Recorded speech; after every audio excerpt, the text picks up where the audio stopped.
pessoal, tudo bem com vocês? Eu sou a estagiária Michele. Na aula de hoje conheceremos as substâncias inorgânicas e quais são as suas características.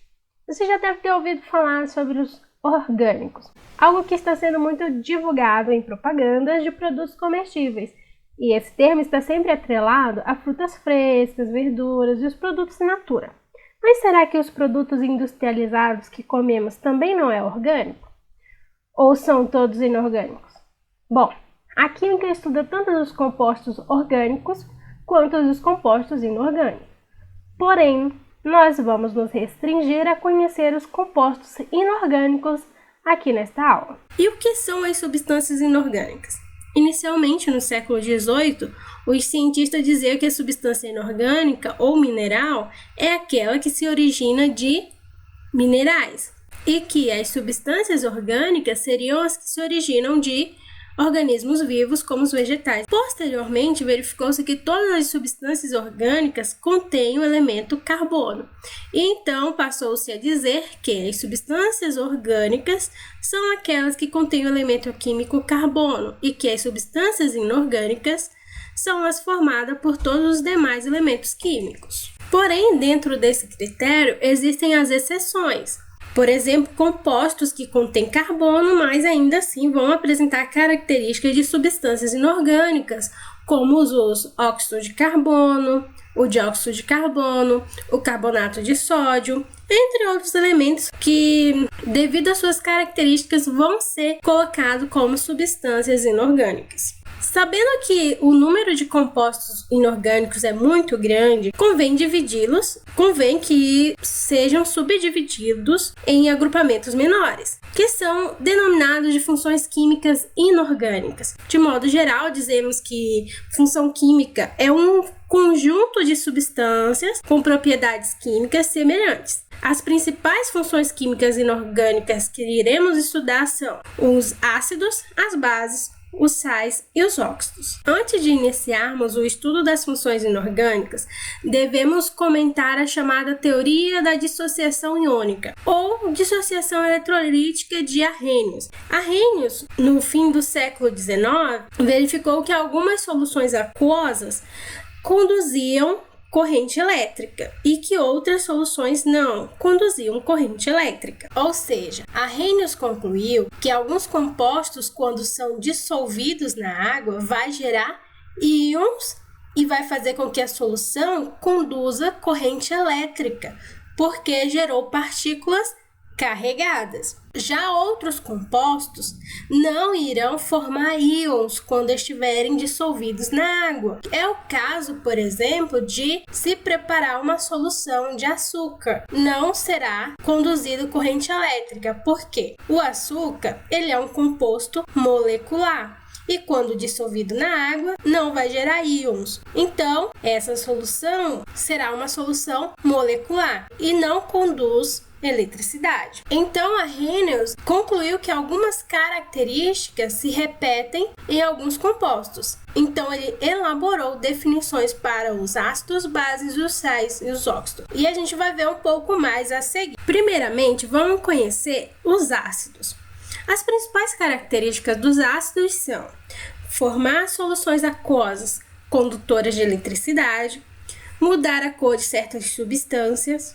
O químico Arrhenius, ele definiu que o ácido é toda a espécie química que em água irá liberar íons H+, que é o processo de ionização. E os ácidos podem ser classificados como monoácidos, diácidos, triácidos e tetrácidos. Quando vai ser monoácido? Monoácido quando a molécula formar apenas um H+. Diácido quando formar 2H+, triácido quando formar 3H+, e tetrácido quando a molécula formar 4H+. Os ácidos ainda são classificados de acordo com a presença ou não do oxigênio, em uma molécula. Os hidrácidos, que não contêm a presença do oxigênio, e os oxiácidos, que contém a presença do oxigênio, como vocês podem ver nessa formulazinha aí que está aparecendo para vocês. Os ácidos também são muito comuns no nosso dia a dia, por exemplo, o vinagre, o limão, a laranja e outras frutas também que contêm o ácido cítrico, também conhecido como vitamina C, aí na linguagem mais popular. A bateria de um automóvel também contém um ácido, que é, no caso, o ácido sulfúrico, entre outros, muito usado nas indústrias químicas também para a produção de novos materiais. Arrhenius, ele definiu também o que são, além de definir o que são os ácidos, também definiu o que é uma base. E na definição dele, as bases são toda espécie química que em água irá liberar íons hidróxidos, que é esse oxigênio e hidrogênio ligado aí, como vocês podem ver, no processo de ionização.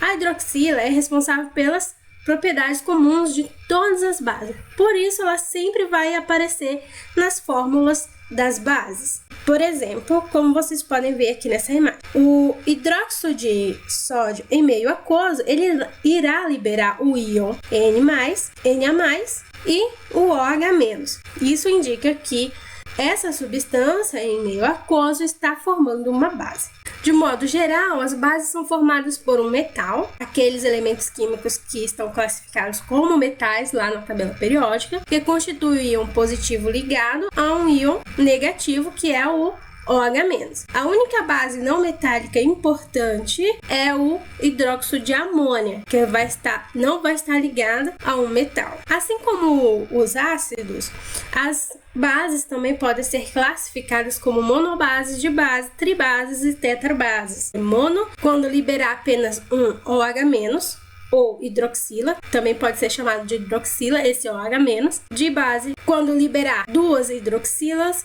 Tribase, quando liberar 3 hidroxilas, e tetrabase, quando liberar 4 hidroxilas. E as bases, elas são muito comuns no nosso dia a dia também. Vários líquidos de limpezas que são utilizados na cozinha contêm as bases, né, como o hidróxido de sódio, que além de ser presente no sabão, é utilizado também para desentupir pias, ralos. O leite de magnésia também, que é muito utilizado para combater a acidez do estômago, né? Muitas pessoas, elas utilizam dessa substância para combater a acidez estomacal. E o leite de magnésio nada mais é do que o hidróxido de magnésio. As bases também são muito utilizadas nas indústrias químicas. O hidróxido de sódio, por exemplo, é utilizado na produção de sabão, detergente e também na produção de tecido. Na química, ácidos e bases podem ser considerados substâncias com características opostas,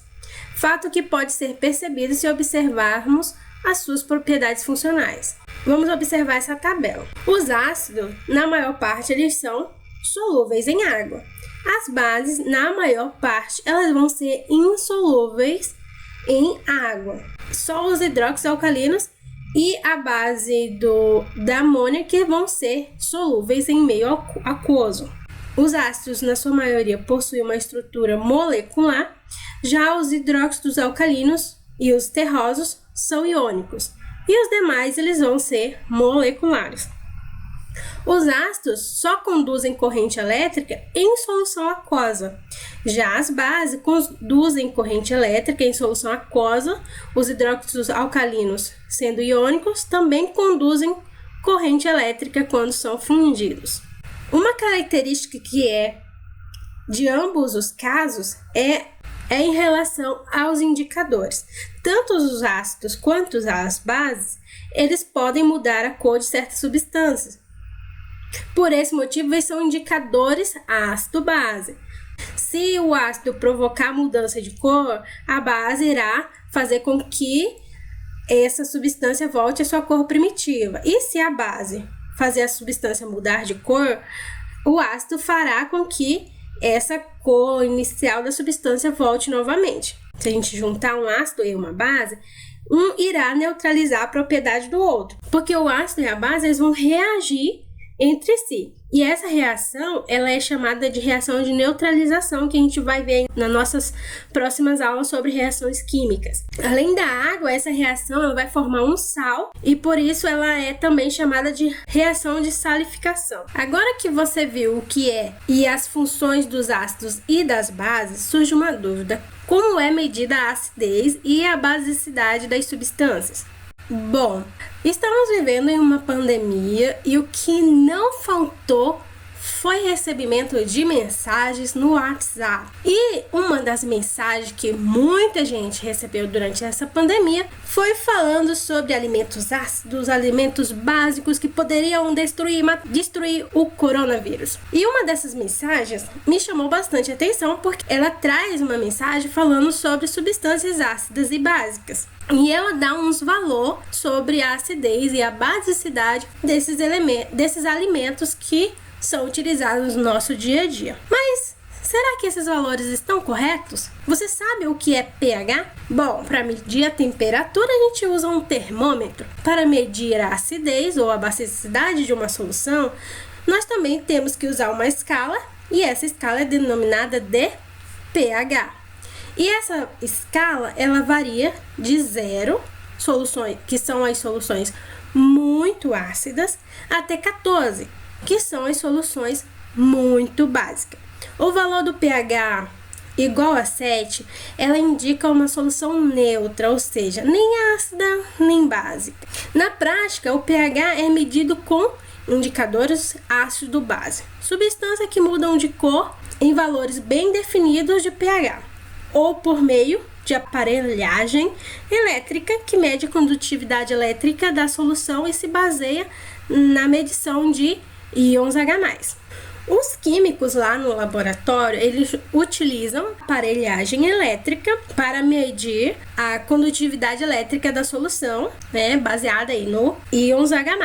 E aqui, como nós não temos isso, nós vamos medir o pH das soluções, de algumas soluções que nós temos no nosso cotidiano e que aparecem aí nessa mensagem, com base na mudança da cor relacionada com os valores teóricos que os cientistas já propuseram, ok? Então vamos observar esse experimento.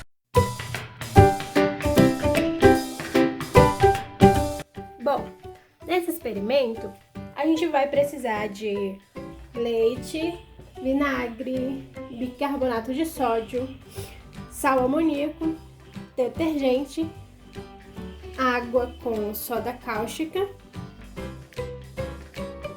Eu já fiz toda a diluição aqui da água com soda cáustica. Aqui eu fiz um chazinho de alho, né? Eu extraí aqui o alho. A gente vai precisar também de um limão,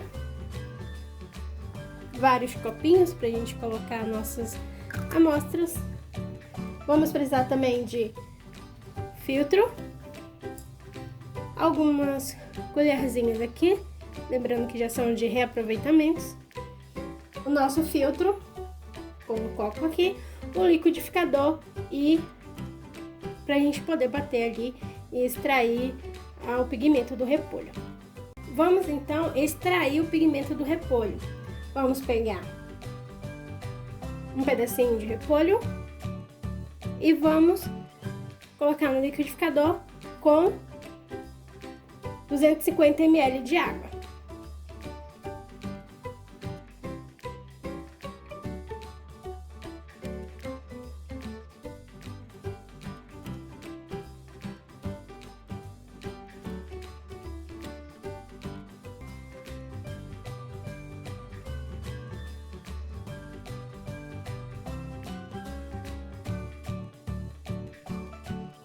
Bom, agora a gente vai fazer a filtração desse pigmento. E aí a gente vai utilizar o filtro aqui para fazer a separação do pigmento.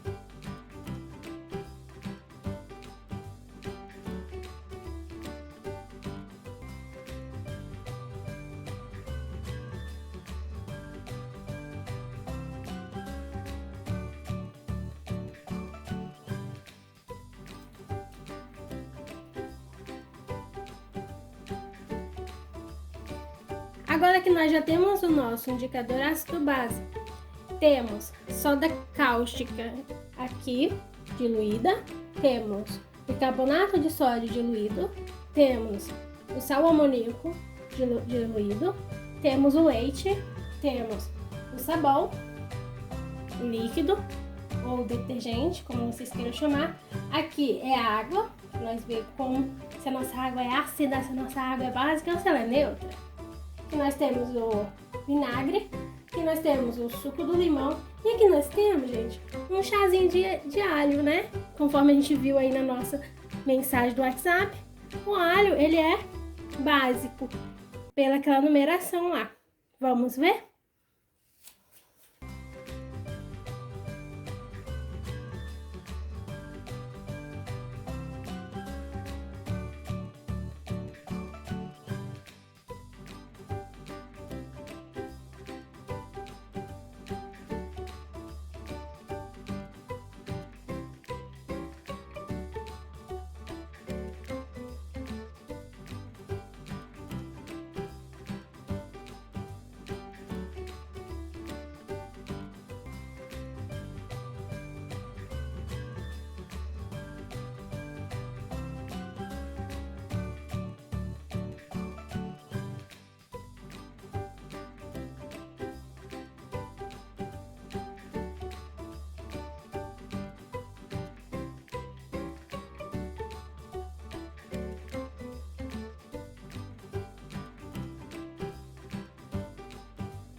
Então, vamos observar o que aconteceu aqui nessas substâncias. Temos aqui uma substância de cor avermelhada, que seria nosso suco de limão. Uma outra segunda cor avermelhada, que é o nosso vinagre. Isso nos diz muito sobre essa substância. Na escala de pH, substâncias que são ácidas, elas, em contato com o indicador ácido base, ele vai ter uma cor avermelhada. E os ácidos, eles vão na escala do pH-metro, eles vão de 1 a 6. Então aqui nós teríamos as nossas substâncias mais ácidas, com as colorações avermelhadas, e nós teríamos as nossas substâncias neutras. Por exemplo, a água. A gente diluiu aqui, ó, o ácido, o indicador na água, e ele ficou na mesma cor, apenas um pouquinho mais fraco por conta, né, da quantidade de indicador. Então, mas a cor é a mesma. Observe. Então, essa água nossa aqui, ela é neutra, porque ela não reagiu nem para uma cor mais forte do que o do indicador ácido base e nem para uma cor aqui mais avermelhada, que seria dos nossos ácidos. O sabão estaria também aqui um pouquinho à frente, né? Ou quase que na mesma, escala da água. Então seria um sabão mais neutro do que básico. O nosso leite, diríamos que ele está aqui também, né? Entre o neutro e o básico. A maior diferença, então, está aqui no hidróxido de sódio, que foi o que ficou aqui reagindo. Ele deu uma cor esverdeada, depois agora ele está dando uma cor amarelada, porque o indicador ácido base ficou aqui reagindo com essa substância do hidróxido de sódio. A nossa grande curiosidade é em relação ao alho, certo? Que lá na nossa mensagem do WhatsApp estava dizendo, né, que seria aí uma substância milagrosa para o coronavírus. Porém, quando nós colocamos o indicador ácido-base nessa substância, que é o chá de alho, a gente pode considerar ela próximo da água, né? Um pH próximo da água, um pH aqui muito próximo da água. Então, seria um pH neutro essa substância. Poderíamos dizer que ela é um pH neutro. Mas então, por que o repolho pode indicar o ácido ou a base? As substâncias que estão presentes na folha do repolho roxo, elas fazem mudar a cor dos ácidos e das bases por meio das antocianinas. E por isso que a gente consegue identificar o pH neutro quando em contato com substâncias que não são ácidas nem básicas.